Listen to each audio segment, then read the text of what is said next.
Here, let's go back.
Hello, everybody.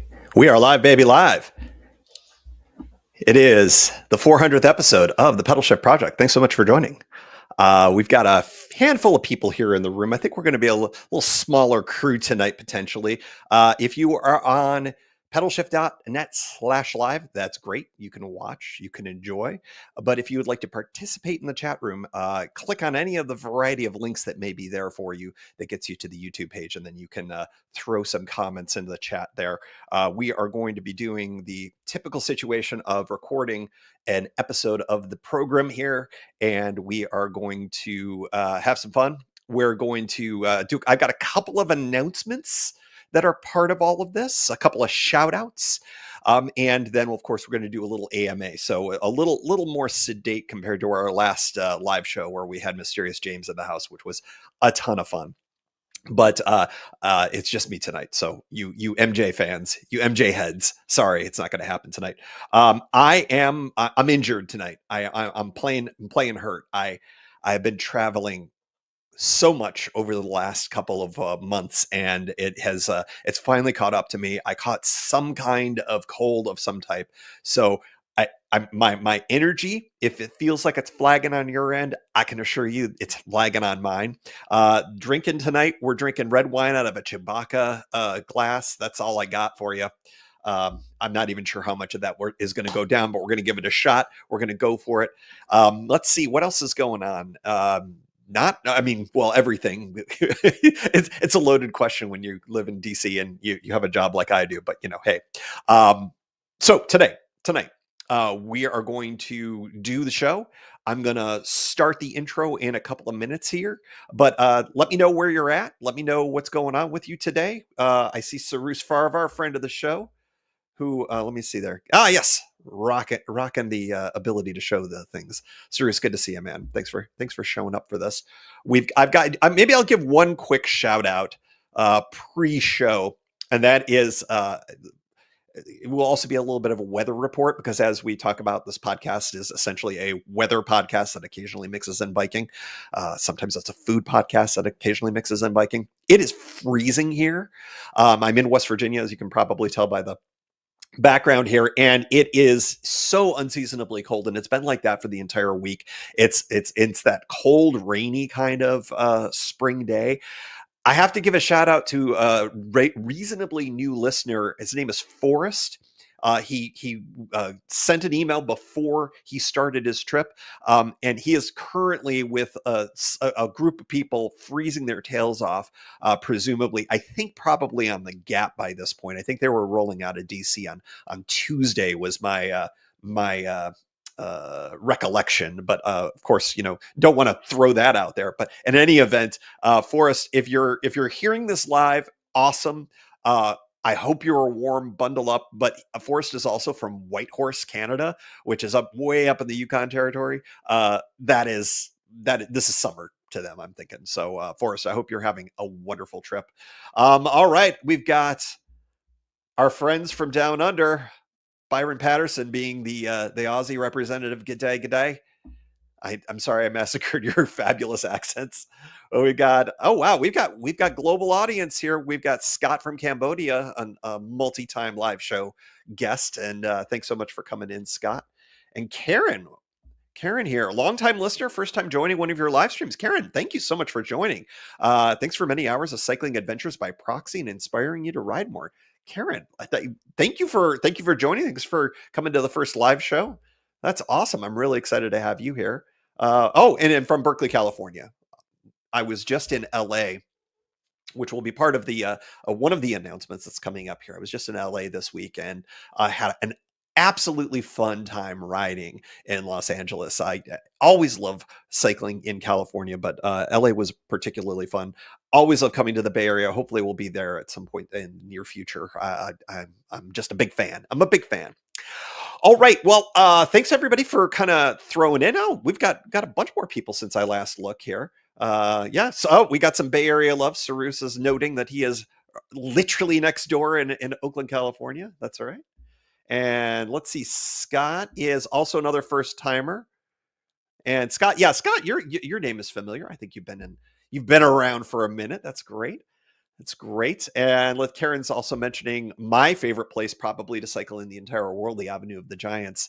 Karen says her son and she just rode down the Avenue of the Giants last week. That is arguably one of my favorite places on earth. My favorite campground is there. I just love it all. Adam, longtime listener, congrats on the milestone. Love your content. Fredericksburg, VA.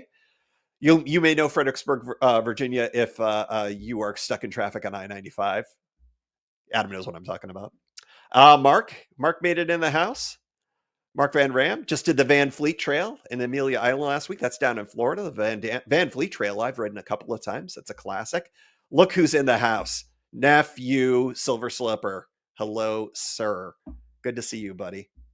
And who else we got? Scott's in Ohio. That's right, Scott. Thanks so much. All right, everybody. I think what we're going to do is we're going to get started with the show. I'm going to have a quick sip of my Chewbacca wine. Highly recommend to drink your wine out of a Star Wars glass. That's all I have to say. So for those of you who are new to the live show experience, we do record a program here. We do make this all work just like a regular podcast, and it'll be next week's show, next Thursday's show. So you get to see how the sausage gets made, which is typically something I don't want anybody to have to see. But what I'll do is I'll read the intro like I normally do, and we'll just kind of roll into there. But before we do that, Shelly down the road in Frederick, Maryland, first time on a live show. I love all these first timers. Thank you so much for joining. I'm super excited that you've been introduced to the pod there, Shelly. And yeah, the C&O Canal, you're not very far from it. It is a fantastic trail, and our guy Forrest is freezing his butt off on it right now. I'm sorry to say. Mark's in Hampton, Virginia, down in the Hampton Roads area. That's pretty fantastic. Fantastic. All right. Love that. Oh, that was Connor. That was my guy, Connor. That was Mark from Hampton Roads. Okay. All right, everybody. What we're going to do is we're going to read the intro and we're going to get rolling here. Just as a little bit of a preview of the show, we're going to have a few announcements, as I mentioned, a couple of shout outs. I've got kind of two reasonably big reveals. I think one might catch a few of you by surprise, but it's a good thing, all good things. And then we'll get into the AMA of it all there. And one last thing, we got Rob from Chico. Chico's a fine place. I've passed through there before. I never biked there. If memory serves, Chico, I think, can get hot. You know how much I love the hot, which is a way of saying I don't love the hot. But Chico seemed very nice. All right. Another sip of wine. Here we go. Greetings and welcome to another edition of the Pedalshift Project. The Pedalshift Project is a series of conversations, thoughts, and experiments on bicycle travel adventures, from tips and tricks to ideas on how to ride your ride. Let's shrink the world by bike. Show notes and more are available at pedalshift.net/400. Email the show at pedalshift@pedalshift.net and text me at 202-930-1109 and check Pedalshift out on all the socials as well. Hello, everybody on the podcast. Hello, everybody in the chat room. We are live, baby, live for episode 400 of the Pedal Shift Project. Thank you so much for joining. I am so very excited to be here for this. As with all of the milestone episodes, I usually open by saying, I had no idea this was going to happen. I mean, it's been way over 10 years. It's been over 1 million downloads. I haven't even checked. I think we're at like 1.3 million downloads. I mean, I had no idea this stuff was going to happen. So thank you so much for supporting the show all these years and for 400 episodes now. It is very exciting to be celebrating this milestone with you with a live show. On this edition, we are going to do couple of shout outs. We're going to do a tour reveal. We are going to reveal another announcement relative to the show as well after that. And then we're going to downshift into the Ask Me Anything segment of this. We've got priority, of course, for anybody in the live chat. They get first dibs on asking questions, but I've got a whole bunch of different questions that are lined up as well from previous shows and from previous emails and whatnot. You can always ask me questions, pedalshift@pedalshift.net, and they will eventually find their way into a live show. So thanks so much for joining on that. All right, so let's see. I already mentioned off mic, or I guess it was on the mic, but off of the recording here, a big shout out to Forrest from Whitehorse for reaching out. And Forrest right now is freezing his tail off on the Gap, presumably. But since he's from Whitehorse, it's summer, so it's probably, they're like all shirts off going, oh, cool, it's above freezing. But it's freaking cold here in the Northeast, the Atlantic region right now. So shout out to him. I want to give another shout out. I wish that I didn't have pre-recorded content for the last several weeks, because this is going back, I think, well over a month. But the Sprocket podcast issued its swan song, its final episode, a number of weeks ago. And if you'd heard that and wondered why I haven't said anything about it, it's because I had a bunch of stuff in the can, and I really wanted an opportunity to give them the biggest of shout outs of all, regardless of era, regardless of co-hosts. If you go way back with this particular show, you know that the Sprocket podcast and this show were kind of joined at the hip for a while. We were cousin podcasts, for lack of a better way of putting it. And, I don't think this show exists but for the Sprocket podcast. It was absolutely a bikey, transit oriented type of show that as somebody who is kind of retired from podcasting, and I know that may sound crazy because that was a long time ago, I was in like the opening vanguard of podcasts and kind of did it for a while and got burnt out, and then quit for a number of years. And then, the Sprocket comes along, and it was such a fun show and such a fun way to talk about things that you like, especially around bikes, and just the camaraderie and the conversations and the humor and everything. That was just really inspirational for me. And so to not have it around anymore is sad, but what the man used to once said, don't cry because it's over, smile because it happened. I definitely would say anybody who has just recently, and a couple of people have mentioned this, that you've only been recent converts to this show, go find the Sprocket podcast in your podcast app. They are keeping their shows up for a while. There's a whole bunch of crazy awesome shows. You will hear the DNA of this show in that show, and vice versa. And there's a bunch of crossover episodes that I think are a lot of fun. So I would say check those out. I am still in touch with a bunch of people from the show, Brock, of course, Aaron, of course, and Guthrie as well. And it's just really fun to have those memories and to have developed friendships through the years with folks on that show. So please go check it out if you haven't. And a real big shout out for that Viking funeral of a last episode. I'm so happy that they were able to come together and do that, because it was a nice way to say goodbye to the show. And again, We don't cry because it's over. We smile because it happened. So shout out to the Sprocket Podcast. You will be missed, but your legacy lives on. Love that. Okay, so next segment, tour reveal. I tend to do a lot of tour reveals in these live show episodes, and this one I've already mentioned is happening, and so we're just going to make it official. I am going to end up doing a big ride. It's coming in the next few weeks, and then it's going to be broadcast later on in the spring. But first, I just wanted to mention here, Byron, going back to the Sprocket situation, the Sprocket Listener crossover competition brought me here. Congratulations, Brock, and everyone for your great show. Before I get into the tour reveal, we talked a while ago, back when our shows were doing the crossovers. Uh, both sides thought that they were benefiting more from the other side. In other words, I was positive I was getting more listeners from the Sprocket podcast. The folks on the Sprocket thought they were getting more listeners from me, from this show. And so we decided to do a big, survey, and Byron was one of the people on that survey. Now I seem to remember. And as it turned out, we were both wrong and we were both right. It was almost exactly 50-50, which is sort of compelling and awesome. But yeah, I think, Byron, thank you for the memory on that. Good times, good times with the Sprocket, and like I said, they will be missed. If anybody else has any thoughts on the Sprocket, I will definitely circle back, because a lot of Sprocket love here for sure. All right, back to the tour reveal in my chaotic show here, that where I just stop and start and go all over the place. So the tour is going to be a shout out to my dad, who, as I think most of you know by now, passed away late last year, right before Christmas. And this is a trip that has been a long time in coming. It's one that I've been really intending to do for really maybe almost as long as the podcast has existed. And that is to ride a bike all the way around Lake Ontario. It's going to start in Western New York. I think it's going to start in the town where my mother still lives. But I'm going to give myself a little bit of wiggle room there, because the logistics of the start and finish line are going to be a little bit different for a variety of reasons I won't bore you with. But it's going to start somewhere in Western New York, I think.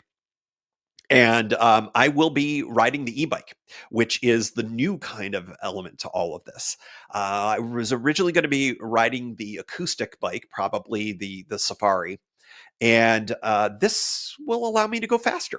It would take over a week, pretty easily over a week, if I was to do it utilizing the Safari or the Brompton or something along those lines.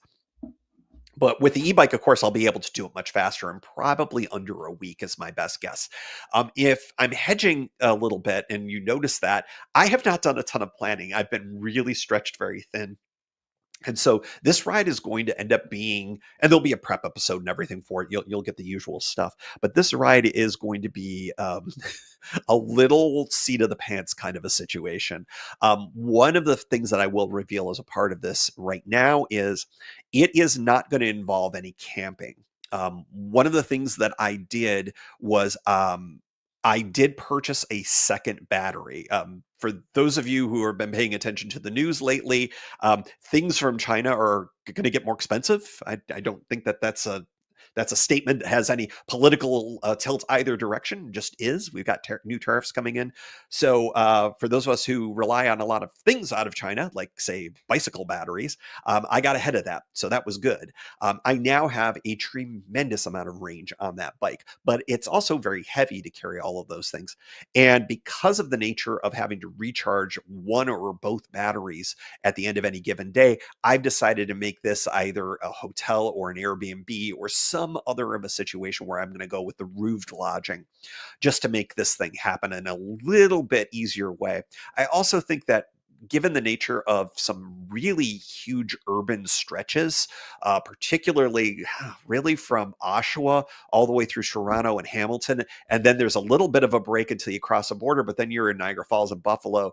It's a lot of probably camping light areas for a good chunk of the ride. And I thought, I know I'll be able to find a hotel or a motel or some type of roof lodging just about at any point on the ride, but I can't say the same about camping. So that's the whole idea around all of this. And I, I have to say like I said, it's a bit of a shout out. The lake was a really important thing for my dad. He had a boat after he retired, loved to fish, got out there on it. Not to get too morose here, but we were able to get him home, and he had his last days being able to look out on the lake the whole time, and so that was.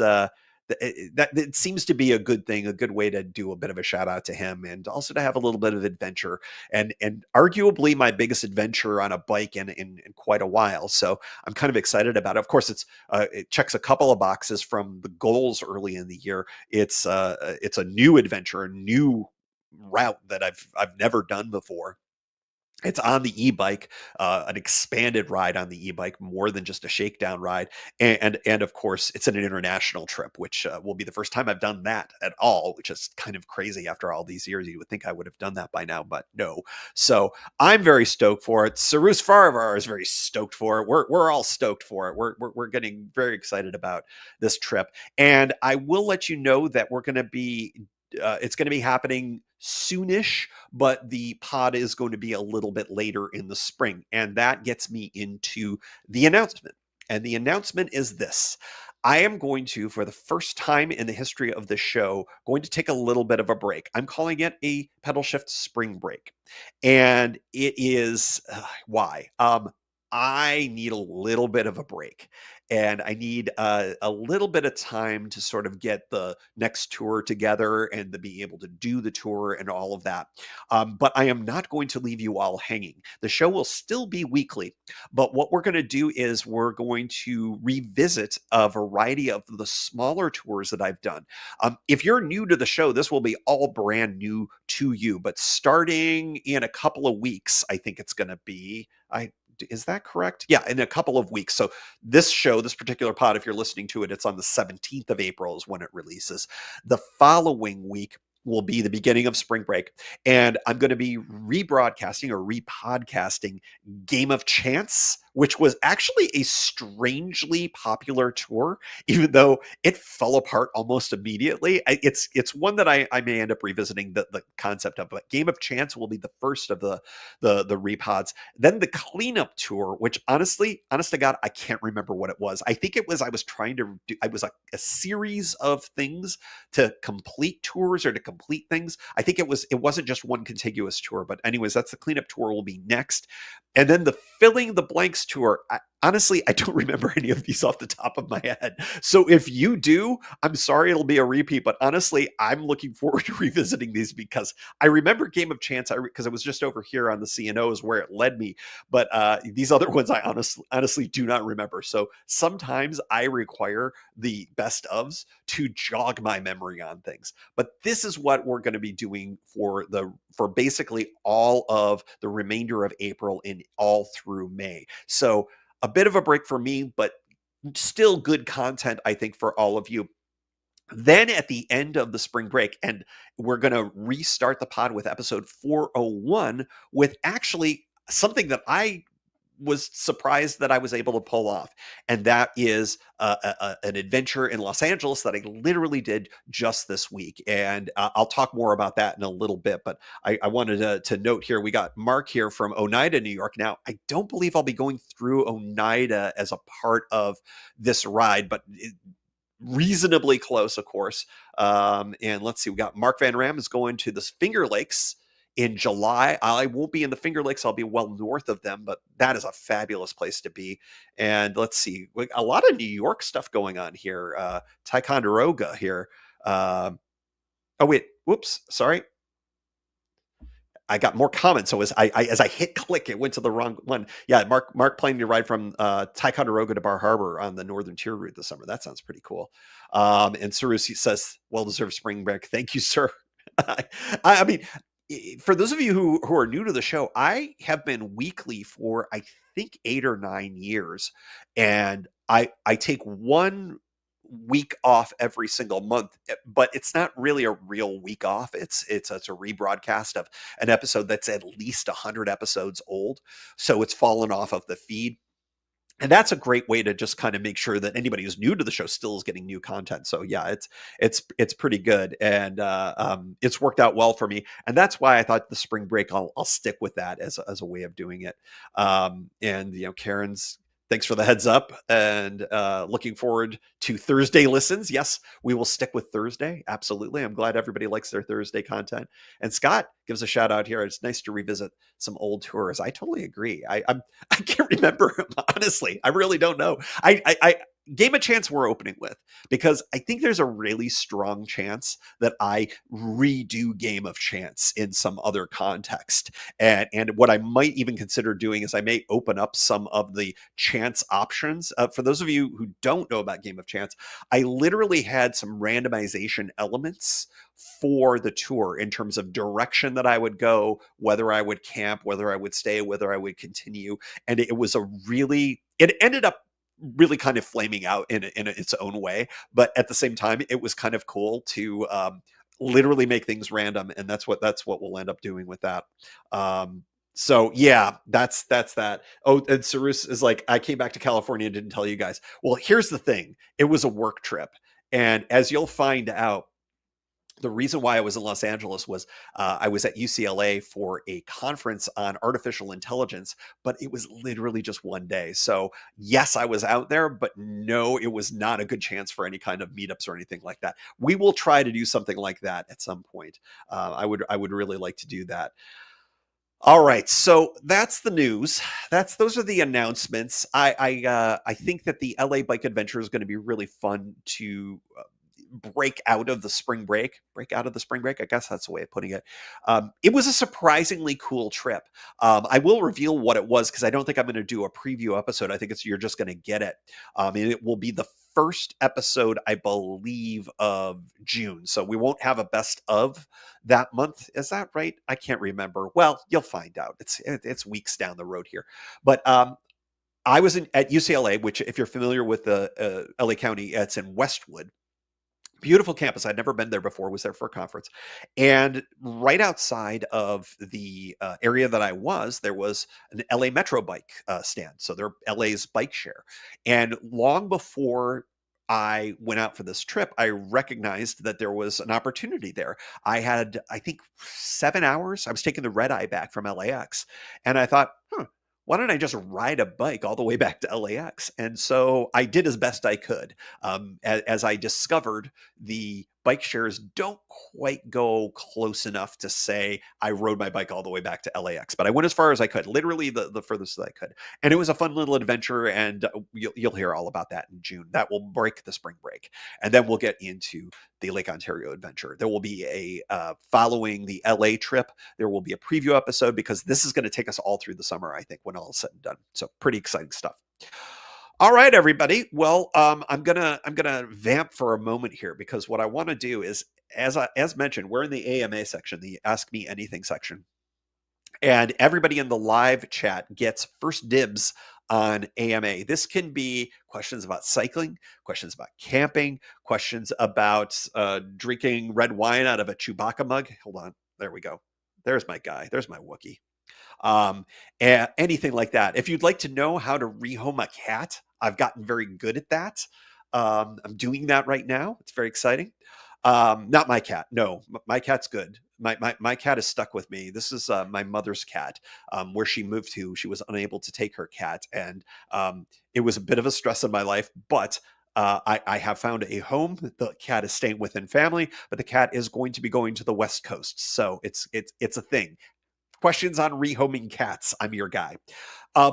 So I do have other questions here, though. And what I'm going to do is I am going to start off with a question that was sent in by Terrence, who I don't know if Terrence was able to make it. I think Terrence had a loss in family or friends. So we'll start off with the AMA from Terrence. And sorry about your loss, Terrence, again. He asks, you have been riding close to the same Florida route for a number of years now. You've noticed, so have I. Have you considered some alternatives, maybe the Florida Keys or Arizona? So I think that's a great question. And I sort of talked about that at the end of this year's ride. I have really enjoyed the rides through Central Florida. It's an area of the state that I know really well. Um, it's always easy, and I think easy in the sense that it's like, I know that around that time every year, the weather has been historically really good, the time of year that I go, that the routes are there. I've rewritten a few of them. I've added some new portions to them, and flying down with the Brompton has been historically very easy. And a lot of things have changed, and most notably, the ease of which that I could get the Brompton down there may be changing. Southwest Airlines is changing some of its policies, and it's unclear to me whether or not my ability to get the Brompton on and still be able to check bags is going to be as easy. For those of you who pay any attention to airlines in the United States, uh, this is an airline that for decades, literally, it was big on free checked bags. You could check 2 bags, and I could bring aboard 1 item, and my 1 item was my Brompton. And so that allowed me to bring all of the camping gear, all of the gear that I ever needed, and I could check those for free and go along with my day. Well, Southwest Airlines is now changing all of its policies, and I believe that's going to be the case next year. So that kind of puts a few kiboshes, or maybe it's just it would cost me a few extra bucks. I don't know. Probably just maybe $50 extra. But it does change the elements of the travel to the whole thing. And also, let's be honest, I've done this ride, as Terrence noted, a few times, and it's been a little different every year. Sometimes I did it backwards. Sometimes I started in Orlando, Tampa, sometimes in Orlando. Other years I've done slightly different routes. I've gone into Disney World 3 different ways, I think, as my finish line, but I've done it. I've done it a few times. And so, yeah, I do think that next year, in 2026, is likely going to be a different ride of some type.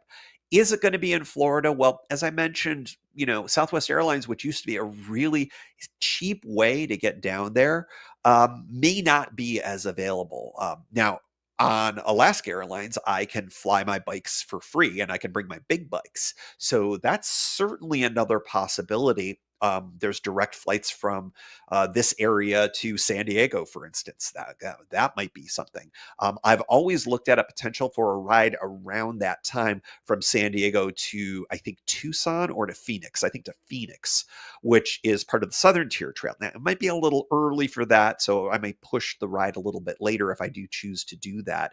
But it's early enough that it's still cool in the desert, but it's still winterish enough that you got to bundle up at night. So those are some different ideas that I've been considering. Or I could do a Keys ride, as you had mentioned. I'm sort of interested in a variety of different possibilities, and so I think that the short version of the answer after this very long windup is yes, I'm going to do something different. Don't know specifically what it's going to be, but you will all definitely hear about that. So we've got a few questions here. Brian asks, "Is that a picture of Dave Grohl?" No, sir. That is an artist rendition of his former bandmate, little-known lead singer Kurt Cobain. That is actually Kurt Cobain. And let's see, we got Alanis there off her Jagged album. We got a Dolly Parton book there. We've got the dearly departed Belle Starr. We've got dearly departed Gizmo and Belle Starr there.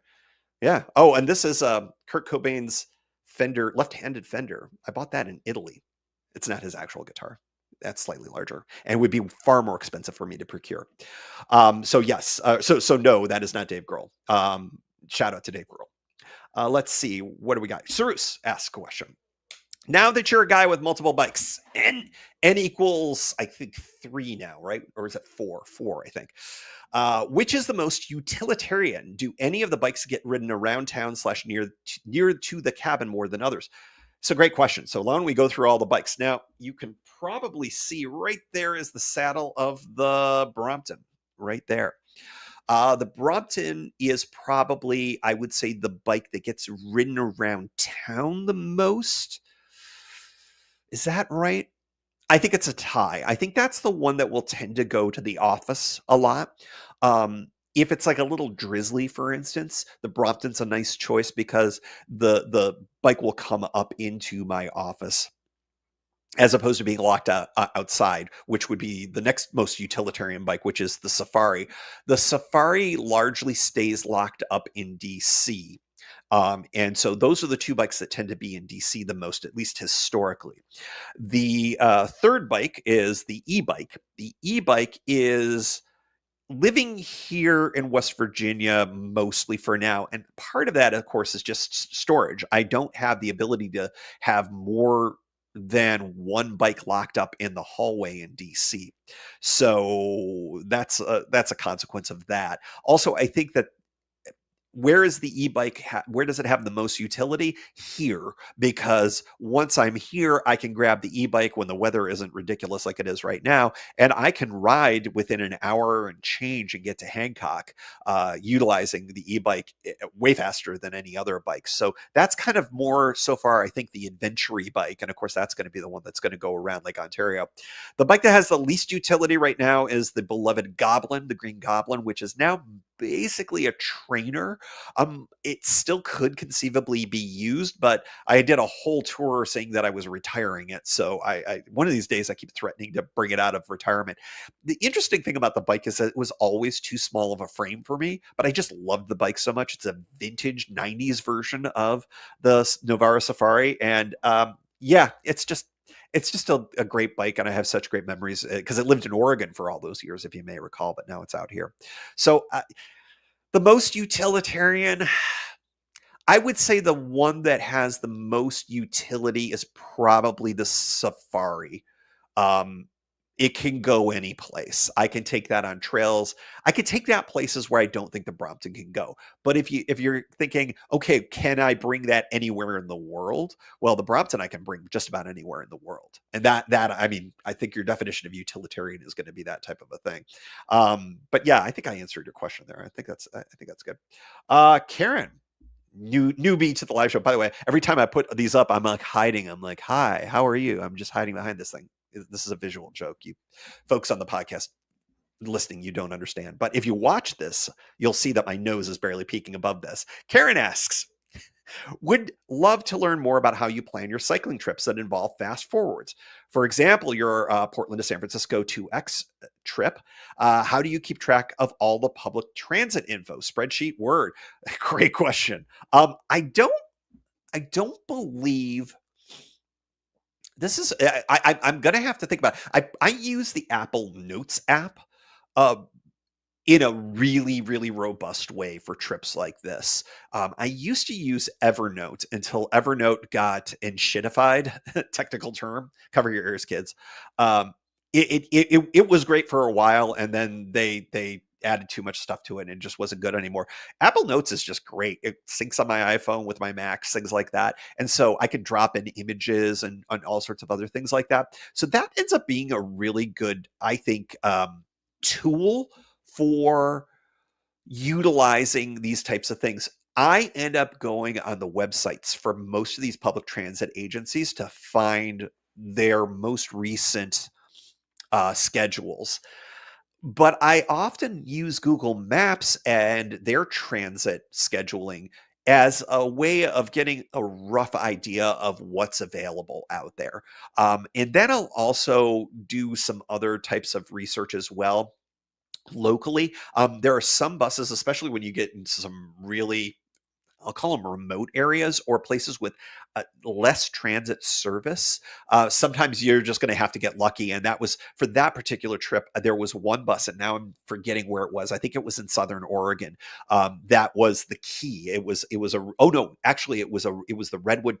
It wasn't Redwood Transit. There was one in California. There was one in Oregon that were newish to me, and those were the ones that allowed me to kind of figure out the whole thing. And so those were really, really, really helpful. So how do I go about doing it? All of the things that I mentioned, Karen, and then putting stuff into my notes app, which is good because then I have offline access to it. And of course, in many of these places, you end up not having access to mobile data, and that is a really key thing to have. Um, I think that's probably the best way to put it all in there. I believe I may have at one point made a spreadsheet. One thing that I thought that was also kind of fun and interesting is on YouTube there was a channel, and you'll forgive me, I can't remember who it was, but if you're into transit at all, there's a whole host. There's this whole universe of various channels where they're Gen Z kids that are doing like transit stuff, and they're hysterical. They're funny. They're informative. Miles in Transit is the one I'm thinking of the most. But this was a different channel. This was a guy, I think he's based out of Seattle or Tacoma.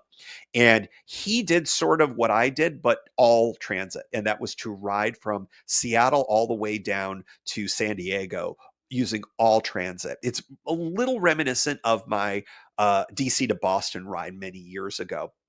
I was able to connect a couple of slots with a bicycle. He was able to do it all with transit, and one of the reasons was is he went inland in California to be able to kind of do the thing that I would have to do by bike on the coast. So check those out. He used, anyways, that was a long way of getting to the point. He used a spreadsheet, and you were able to download that and look at that, and that was really, really handy. I thought it was really kind of interesting. So that's how I do all of that, Karen.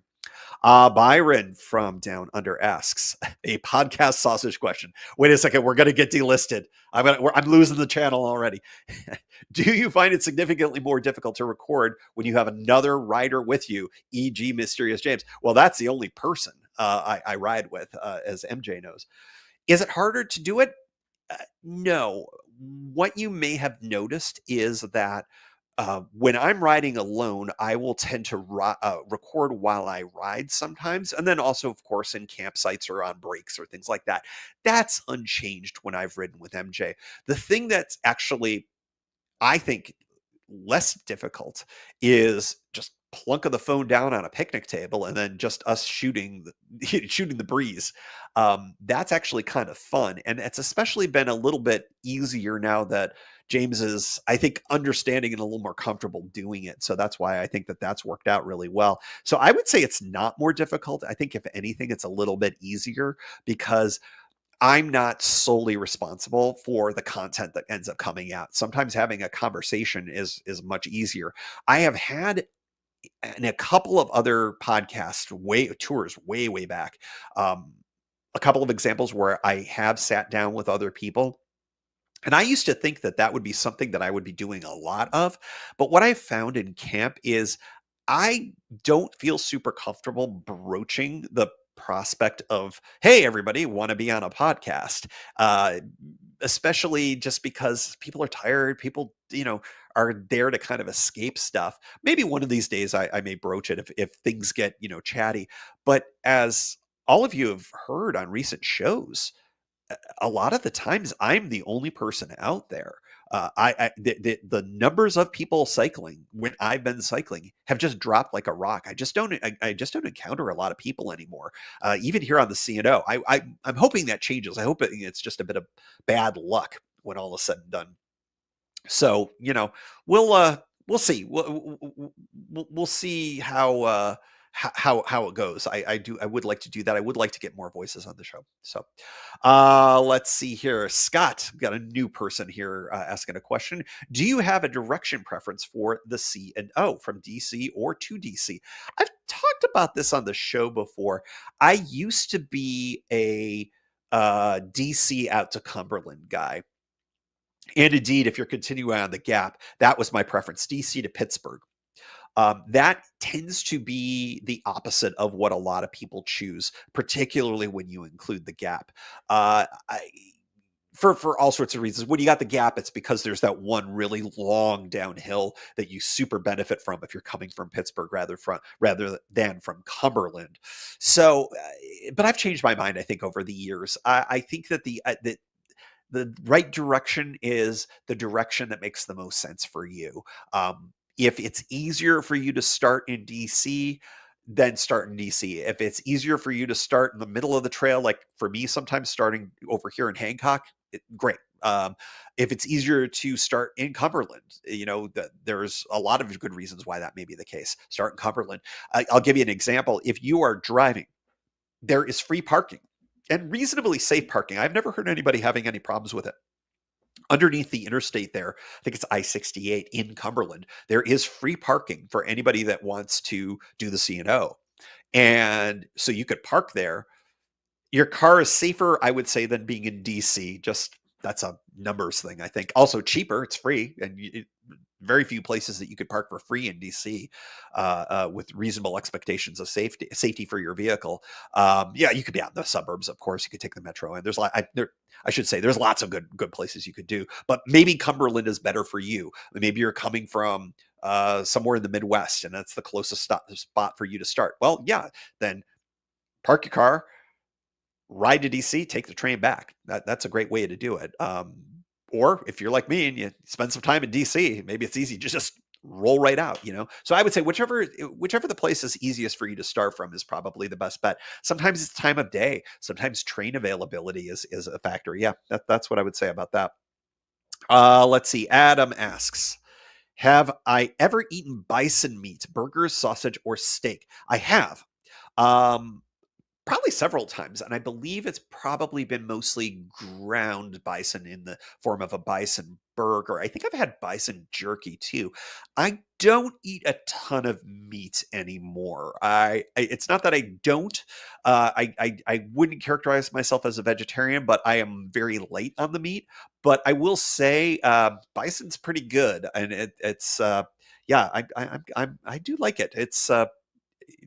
When I've had it, it's good. I don't know when the last time I've had it, but it's been a long time.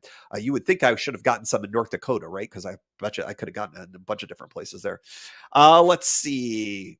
Mark chimes in on on the downhill uphill aspect.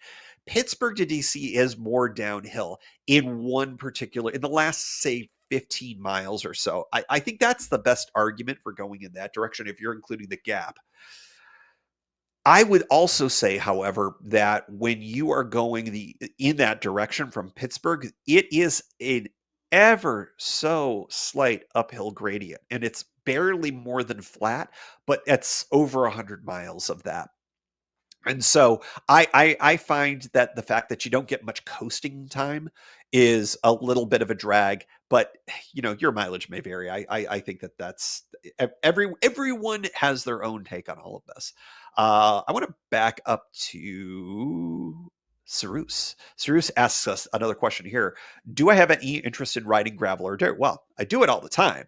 The C&Os and the Gap, I think, are certainly like that. I think the Ear Canal Towpath is dirt, straight up dirt for certain portions of it. So it's not that I haven't done it, but kind of like the classic bike packing kind of a thing. I'm definitely interested in it. I haven't had, I think, the right bike for it is part of the situation.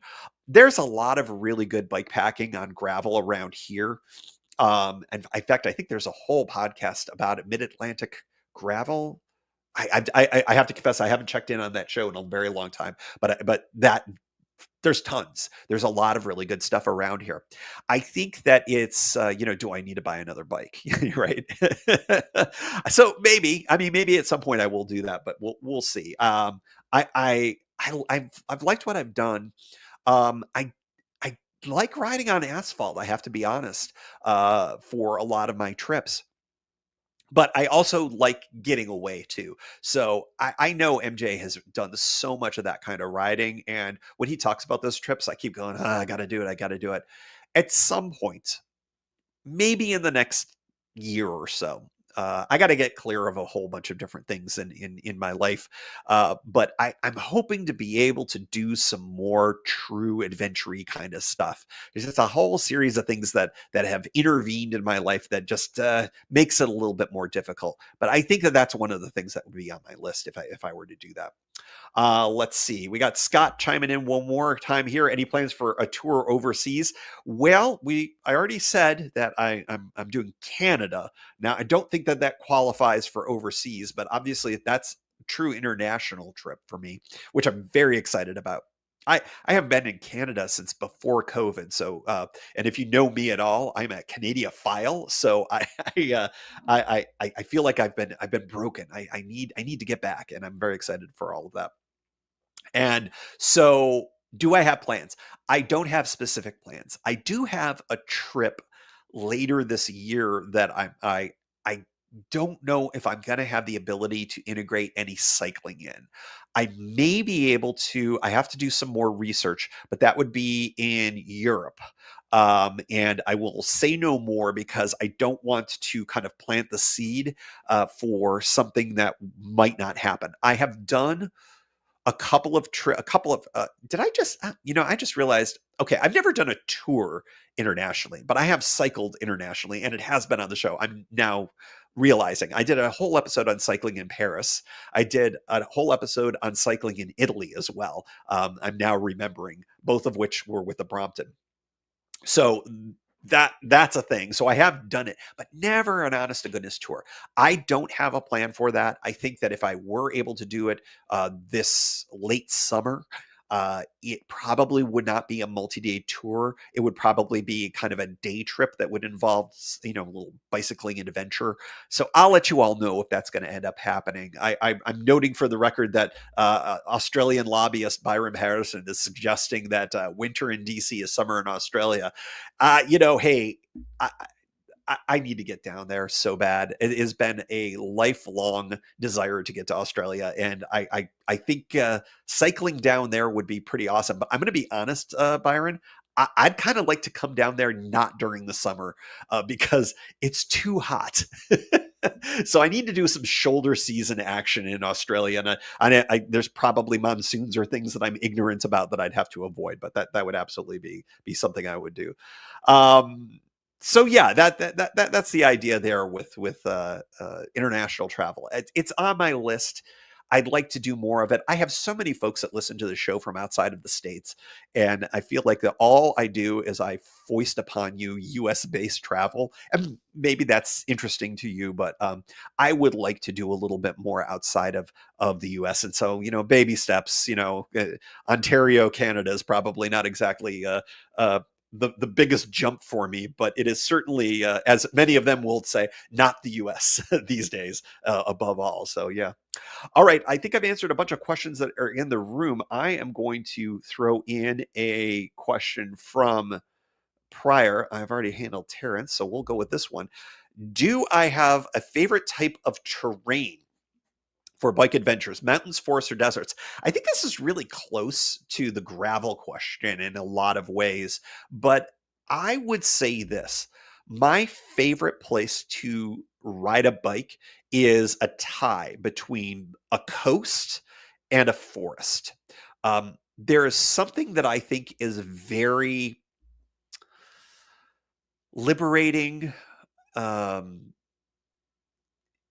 e- e- calming about being by the sea, regardless of what it is, some type of water body. Um, wait, whether there's waves or no waves, just being near a body of water or even a river. I think a river that's flowing really well.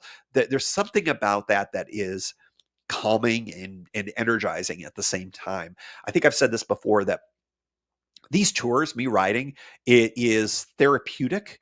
It is also my meditation in a lot of ways, and I think water is a big piece of that. There's been a lot of talk in recent years, and I think I don't know if its origin is Japanese, but it certainly is a Japanese concept called forest bathing, and that there is some benefit to walking and being amongst the trees. I certainly feel that way. My cabin here is surrounded by trees, and I find it very therapeutic when I am here to be surrounded by trees. Even now, as the pollen is just hammering me right now, it's just a wonderful, wonderful thing to experience. And when you're doing it by bike, Karen, you had mentioned riding amongst the redwoods at the Avenue of the Giants. There is something magical about all of that. So I would say my favorite type of terrain is a tie between next to a body of water or a flowing water or something along those lines, and forests. I have not done a lot of cycling in deserts. Done it in some arid areas. I would like to add that in. I do love me a desert. I do like that, but then you get into the whole sun and heat thing. So I have to be mindful about all of that. Mountains, I love me some mountains. I'm going to be doing more of those, I think, in the not too terribly distant future. That's for sure. Let's see. I'm going to go back to the. Oh, I think we got somebody here. Like this. Proximity to water makes the soul a little gentler. A 2000s era Seattle rap group named Blue Scholars. Cyrus, am going to look up Blue Scholars for sure after all of this. I think that's pretty awesome. They are correct. They are correct. Poets, poets, all of them. All right, so let's see. What do we got? We're rocking another 8 or so minutes until the end of our time. This was a good one. I answer all questions that come. This is a combo. This is pop culture and cycling. What's your favorite Prince song to listen to while biking? Okay, this is a complex question, and I realize right now that I've got to pull up my. I do have a note on that. I have a note on this, and I'm looking at a different monitor for those of you in the chat room here. I have, since I was in Minnesota last, while I was at Paisley Park, Prince's home slash studio slash mansion slash recording paradise. I literally sat there in the cafe, drinking a lavender coffee of some type, and I ranked my Prince songs. So here's what I'm going to say. I'm going to give you my top Prince songs in order as I sat there in Paisley Park. As with all top 10 lists, you're going to change your mind. But I think this was important. My top songs ranked number one. It's not everyone's favorite. People are like, oh, it's one of the big ones. No, mine is Seven. Seven is my favorite Prince song. I always have loved it. I don't know why, but it has always spoken to me. Number two, Let's Go Crazy. I mean, that's one that's most people's number one. Raspberry Beret. If it was warm, she wouldn't wear much more. I mean, it's just so good. Purple Rain coming in number four. When Doves Cry number five. I Would Die for You, number six. Little Red Corvette, number seven. Number eight, 1999. Number nine, Cream. And number 10, You Got the Look. Little Sheena Easton there at the end there. Which, yeah. So, anyways, which is my favorite for cycling? Boy, I think it's got to be Let's Go Crazy. I think seven is, although it's my favorite song, I think Let's Go Crazy is probably your best bet for a little bit of energy, I think. I'm looking at some of the, yeah. I'm looking, Bat Dance. That's further down my list, but Bat Dance. Oh, a little more chill one, Sign of the Times. That's a low key excellent one. A lot of these are kind of mid or up tempo songs on my list, but Cream's a little bit of a ding ding ding ding ding ding. Yeah, that's got some rhythm to it that would be good for cycling. There's a lot of stuff. Prince is just amazing. Highly recommend go to Minnesota, get a rental car, go to Paisley Park. It's in the suburbs. It's a good place. If you're a Prince person at all, you should go. If you're not a Prince person, you should go and you should become a Prince person. That would be my recommendation. Let's see. Okay, I am going to. And anybody wants to put your favorite Prince song for cycling to, please put it in the comments here. I would love to see that. Next one. Well, I've got two more questions here, and maybe only time for one more. Da, da, da, da, da. Let me go with this one. How do I choose my routes for bike tours? Any specific tools or apps that I swear by? I would say that, and I think I've talked a little bit about this in the past, but let me throw it out there that when I am designing a new tour, one of the first things that I do is I look to see if it's got an established route, because that's usually a very handy type of thing. That means that there's often infrastructure there. And if there's infrastructure or a lot of people cycling it otherwise, there's expectations from drivers if it's on asphalt, if I'm in a place where I'm sharing the road with motor vehicles, there's expectations there. And so that's often what I would do.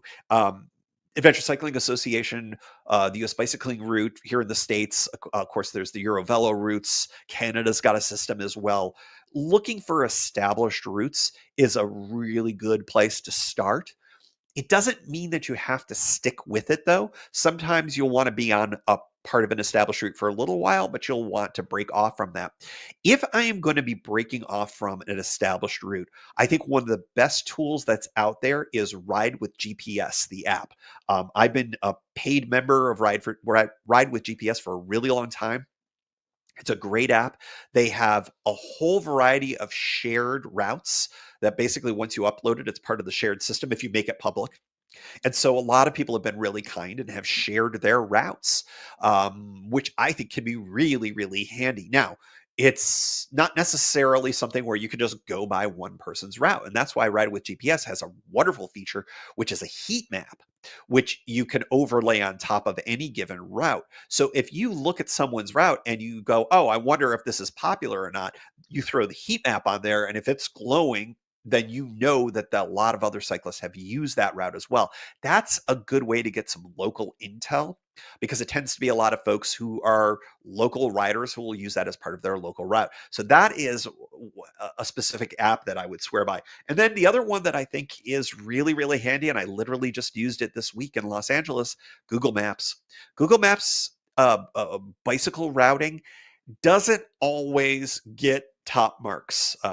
I have ridden it on multiple occasions where it will favor a terrible route to get you off of a road when keeping you on a road with a big wide shoulder would really be a preferable thing. I've I was in Washington State, I remember, and those of you who go way back in the pod remember this story. If I had just stayed on 101, it was a big wide shoulder, 10 feet wide, and it would have taken me probably 20 minutes to get down to where I eventually came out. It set me on a logging road, and it was a big, long climb and a really gnarly descent with really rocky. I think this was on my 2014 full Pacific Coast ride. So yeah, Google Google cycling directions, Google Maps cycling directions, I think it's a really solid, solid, solid thing. But you do want to mix that with its cousin, and that is Google Street View. I have used that for sussing out whether or not a route is, well, frankly, dangerous or not. And I have stopped myself from going on certain routes that seem more direct because when I've looked at them, I'm like, no, this is not a super safe route. There's not enough of a shoulder, or it looks very busy, or it looks more like a highway than a proper road to bike on. And everybody's comfort level will differ on that. But I think that those three things, Ride with GPS, Google Maps, and Google Street View, which is, I guess, a part of Google Maps, great tools to use, and I use them all the time. I will absolutely be relying on that for the Lake Ontario ride because there's a lot of different ways that you could go, and there's a lot of different options. And I think that my instinct is to try to hug as close as possible to the lake, but I also know that there's going to be a lot of instances where I'll be nowhere near the lake, and so there may be some other options. I will do a big circle. It's just I may be way away from the lake at certain points, and the Google cycling directions will be really, really handy for all of that. So all right. Well, that's the end of our questions. I would like to say Karen chimes in with "Take Me With You" as a Prince song. Now that is fantastic. I think that did not make my list. I think I got down to 25 or 30 songs, but I do like "Take Me With You." That's a great song. Shelly asks, do I have a recommendation of a good segment of the C&O Canal for a beginning cyclist? I can't ride a lot of miles yet, so that's a factor. Shelly, I would say this. If you live near any of the sections, that's the one that I would say you should go with. Whatever one is the easiest to get to. I would say that the section that is considered the worst right now here in 2025 is on the west side out by Cumberland. It gets wet. It gets dodgy at times when the weather goes downhill. But a lot of the trail has been resurfaced, and it's been resurfaced largely in the middle sections of it. So I would recommend somewhere around there, starting around Harper's Ferry would be good. Harper's Ferry to Shepherdstown is a really good one, especially if you can't do a ton of miles. That, if memory serves, will be about 10 to 12 miles, and that will be a really good one. You're going from a town to a town, and you can park on one end and go to the other and turn around. So that's, that may be more miles that you could do, but if you do it with a friend, maybe, and you put a car at either end, that might be a good way to do it. You could always just do a loop. You could just go out a little bit and come back as well. But that would be the section I think that I would recommend the most. Shepherdstown is awesome. It's my favorite of the trail towns. It's on the West Virginia side, and it's been too long since I've been there, so maybe I'll go tomorrow. We'll see. But yeah, that would be my recommendation. So good luck, and keep in touch with all of that. The C&O is my home trail. I love it. It is probably the trail that it has meant the most of these 400 episodes. So this is a good time, as Scott says, to give a shout out to 400 more episodes. I don't know if I could. 400 more is a lot. 400 more would be a lot, but I will tell you this. Thankfully, I am going to be taking a little bit of a spring break. And so the odds of me being able to do another 400 of them is certainly going to be a possibility because of the spring break. Thank you all for your patience with me on that. Enjoy the best ofs with all of that. They are going to be starting the week after this podcast goes live. So it'll be starting on the 24th of April. We'll be taking a few weeks doing that. Should be just as fun as me yammering away on the mic. But what we'll do is we'll rejoin in June with episode number 401, which will be my Los Angeles adventure. And then 402 will be the preview episode for the Lake Ontario circumnavigation ride. So super excited for all of these things to share with you. Thank you so much for 400 episodes. I could not have done, well, I guess I could have done it without you, but it would have been way more boring for me to just speak into the void with nobody being able to join or to enjoy. So thank you so much. I would not do this without listeners or viewers. Thank you so much. And let's get out there and ride this spring. Get out and ride in the spring or the summer or the fall or the winter, wherever you are in the world. Just get out there and ride and share your stories. I would love to hear from you. Thanks so much for all of that. And thank you all for joining here on the live show. I look forward to doing another one sometime later this year. Take care, everyone.